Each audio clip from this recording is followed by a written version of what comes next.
Hello everyone, welcome to my YouTube channel UPSC with Rashmi. आज हम देखेंगे यूपी पीसीएस 2024 प्रीलिम्स एग्ज़ाम और UP RO ARO re exam के बारे में। आज हम एक टॉपिक डिस्कस करेंगे, वो है जलियांवाला बाग हत्याकांड। तो आज हम डिस्कस करेंगे जलियांवाला बाग हत्याकांड। इस टॉपिक से रिलेटेड जो भी क्वेश्चंस यूपी पीसीएस या आरओ एआरओ में बन सकते हैं, हम उन्हें डिस्कस करेंगे और डिटेल भी देखेंगे। आप बस ध्यान से सुनिएगा।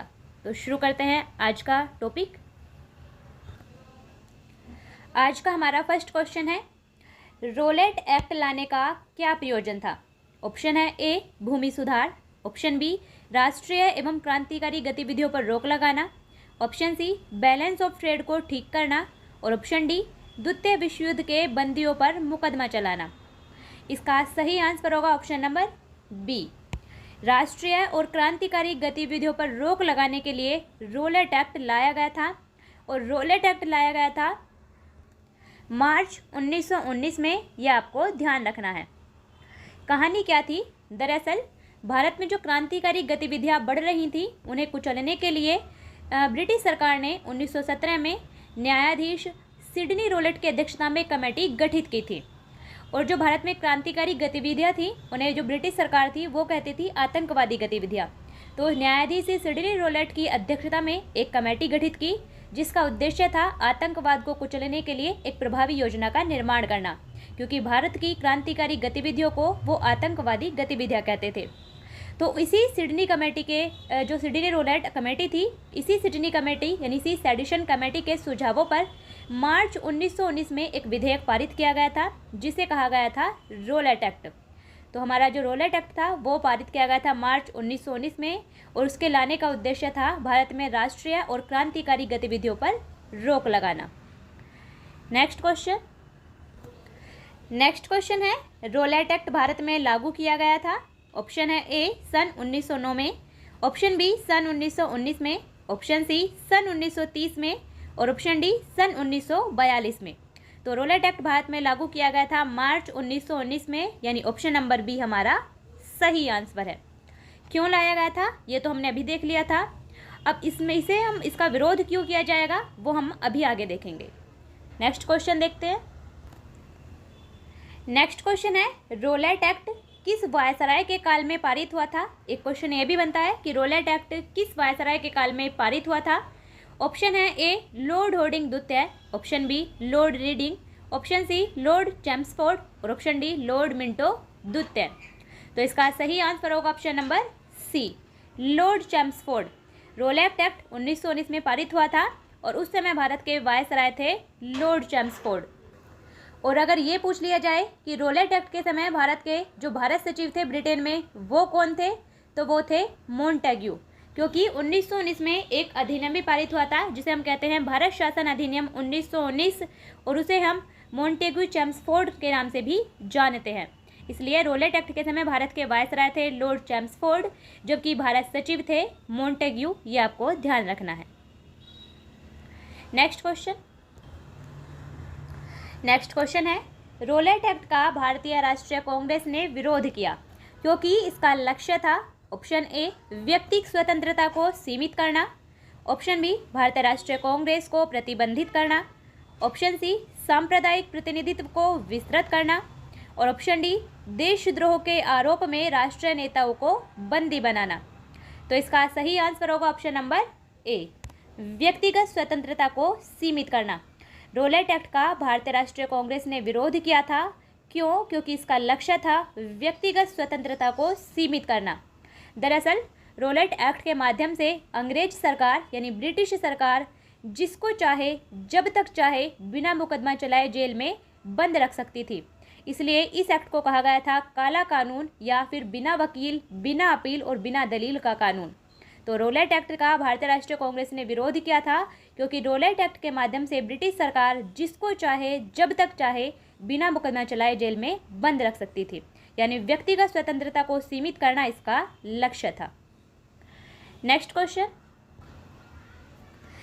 क्वेश्चन है, रोलेट एक्ट के विरोध में किसने लगान न देने का आंदोलन चलाने का सुझाव दिया था? ऑप्शन है ए अबुल कलाम आज़ाद, option B Gandhi ji, option C Rabindranath Tagore और ऑप्शन डी स्वामी श्रद्धानंद। इसका सही आंसर होगा option number D. Swami Shraddhanand ने रोलेट एक्ट के विरोध में लगान न देने का आंदोलन चलाने का सुझाव दिया था।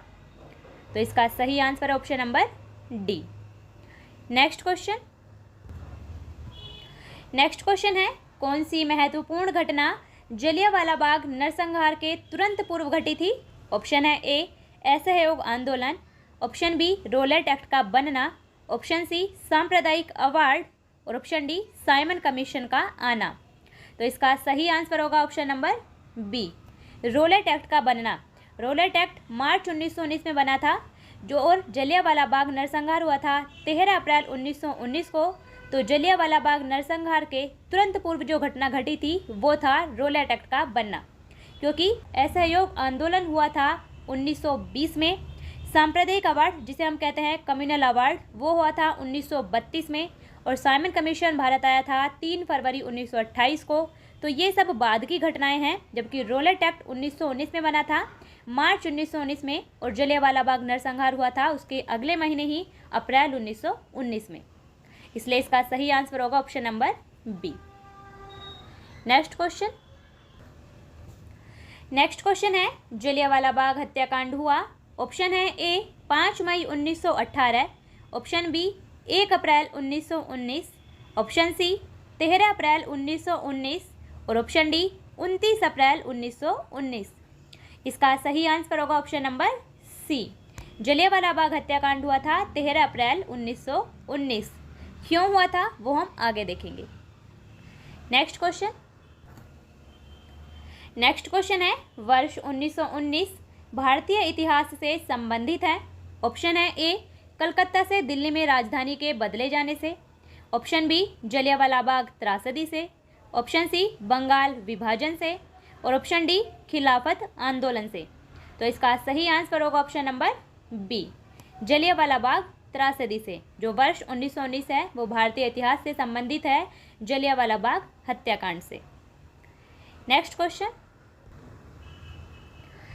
क्वेश्चन है, जलियांवाला बाग कत्लेआम किस शहर में हुआ? ऑप्शन है A Meerut, option B Agra, option C Amritsar और ऑप्शन डी लाहौर। इसका सही आंसर होगा option number C, Amritsar. Jallianwala Bagh हत्याकांड हुआ था अमृतसर शहर में, इसलिए इसका सही आंसर है ऑप्शन नंबर सी। दरअसल क्या हुआ था, रोलेट एक्ट के विरोध में पंजाब के 2 लोकप्रिय नेता थे डॉक्टर सैफुद्दीन किचलू और डॉक्टर सत्यपाल मलिक। उनकी गिरफ्तारी और ब्रिटिश दमन का विरोध करने के लिए 13 अप्रैल 1919 को बैसाखी के दिन अमृतसर के जलियांवाला बाग में एक सार्वजनिक सभा बुलाई गई थी, जहां पर जनरल रेगिनाल्ड एडवर्ड हेरी डायर ने निहत्थी शांतिपूर्ण भीड़ पर गोली चलवाकर लगभग 1000 लोगों की हत्या करवाई थी। तो जलियांवाला बाग हत्याकांड हुआ था अमृतसर शहर में। नेक्स्ट क्वेश्चन है, काफ़ी संख्या में लोग अमृतसर के जलियांवाला बाग में 13 अप्रैल 1919 को एकत्रित हुए थे गिरफ्तारी के विरोध में। ऑप्शन है ए स्वामी श्रद्धानंद और मजहरुल हक, ऑप्शन बी मदन मोहन मालवीय और मोहम्मद अली जिन्ना, ऑप्शन सी महात्मा गांधी और अबुल कलाम आज़ाद और option D doctor Saifuddin Kitchlew और डॉक्टर सत्यपाल मलिक। इसका सही आंसर होगा ऑप्शन नंबर डी, 13 अप्रैल 1919 को काफ़ी संख्या में लोग अमृतसर के जलियांवाला बाग में डॉक्टर सत्यपाल मलिक और डॉक्टर सैफुद्दीन किचलू की गिरफ्तारी के विरोध में एकत्रित हुए थे, इसलिए इसका सही आंसर है option number D. Next question है, 30 मई 1919 को अपना अलंकरण यानी अपना ऑनर भारत सरकार को लौटाने वाले व्यक्ति थे। ऑप्शन है ए जमनालाल बजाज, ऑप्शन बी तेज बहादुर सप्रू, ऑप्शन सी महात्मा गांधी और ऑप्शन डी रविंद्रनाथ टैगोर। इसका सही आंसर है option number D, Rabindranath Tagore.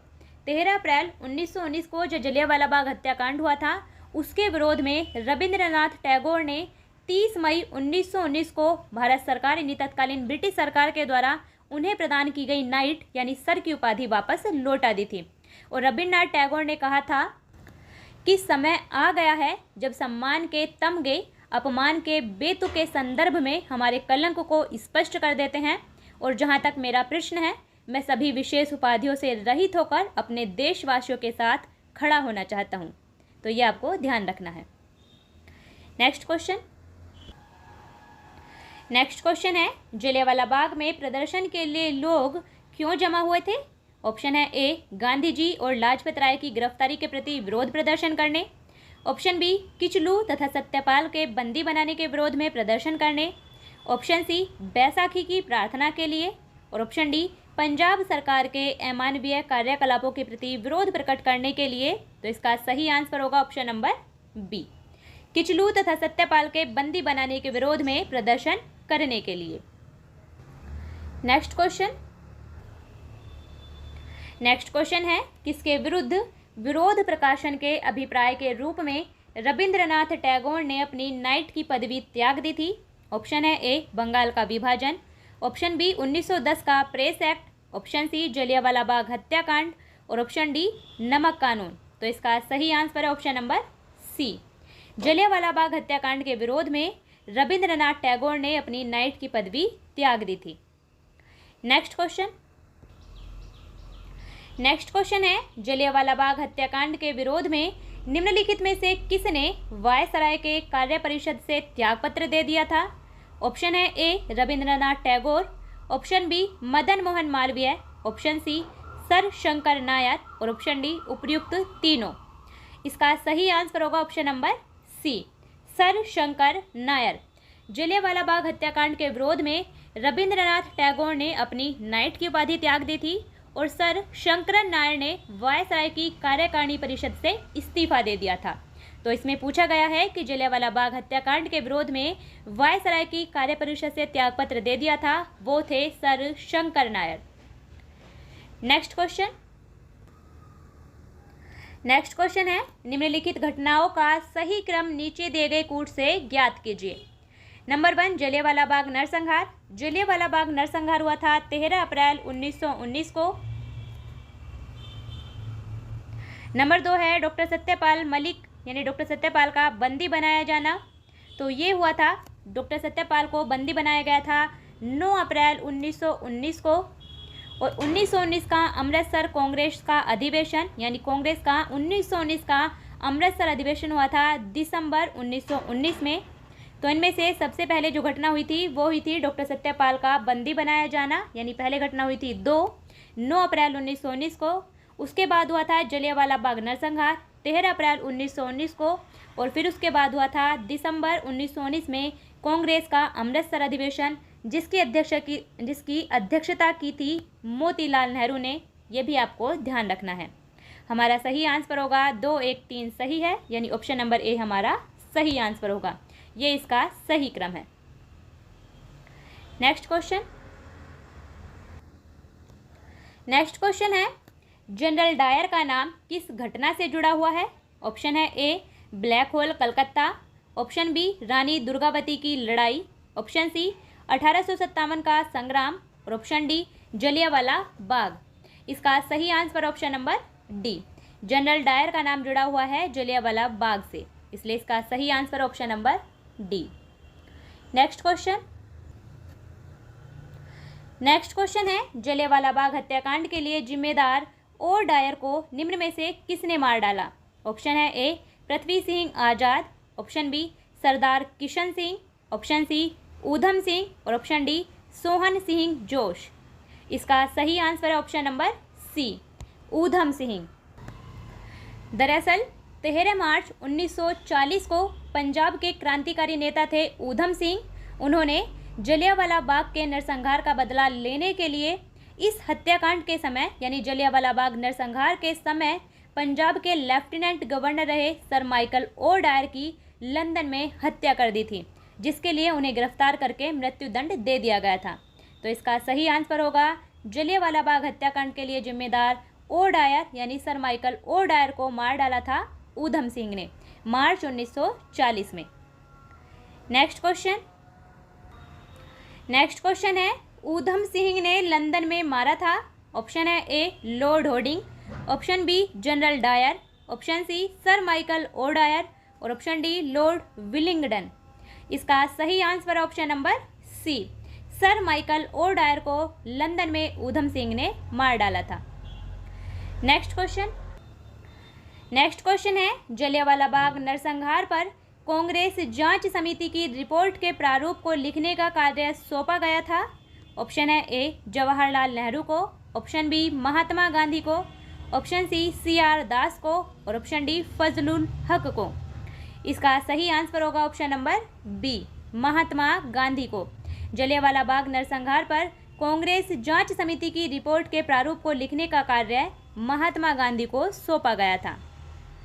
Next question है, निम्नलिखित घटनाओं में से किस एक को मोंटेग्यू ने निवारक हत्या के नाम से विशेषीकृत किया है।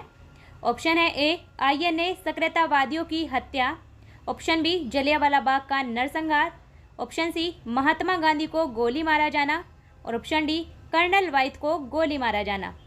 इसका सही आंसर होगा option number B, Jallianwala Bagh नरसंहार को मोंटेग्यू ने निवारक हत्या की संज्ञा दी थी, जबकि दीनबंधु CF एंड्रयूज ने जलियांवाला बाग नरसंहार को जानबूझकर की गई एक क्रूर हत्या कहा था। यह भी आपको ध्यान रखना है।